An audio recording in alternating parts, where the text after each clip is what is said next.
ohms. Desculpa, 6 ohms aqui. Muito 12. Bom, então o que eu vou fazer? Vou redesenhar o meu circuito elétrico. Então, eu ponho A, eu não mexi com essa resistência de 4 ohms que está sozinha, mas aqui, ao invés de 2 resistores, eu coloco um só, que é o equivalente que eu achei, que vale 6. Agora ficou fácil, né? Eu tenho aí 2 resistores no mesmo fio associados em série. Então, na associação em série, basta somar. Então, meu resistor equivalente, 10 ohms. Vamos ao nosso terceiro exemplo. Então, observem aqui que o meu circuito aqui, ó, eu não posso associar esse 1 com ninguém, porque o A e o B, a tensão, ela sai daqui. Esse 4 também, ele está associado a outros, eu não posso mexer nele, e o 2 também. Então, eu copiei, tá aqui em preto, esse circuito que eu não posso mexer ainda. Mas aqui, ó, eu posso mexer, porque eu sei que esse fio está dobrado e que os meus 3 resistores, eles estão em série nesse caso.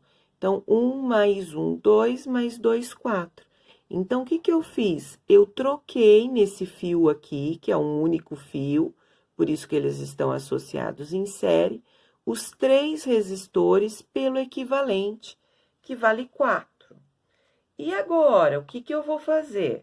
Bom, eu já vi aqui que esse fio e esse daqui, eles estão em paralelo.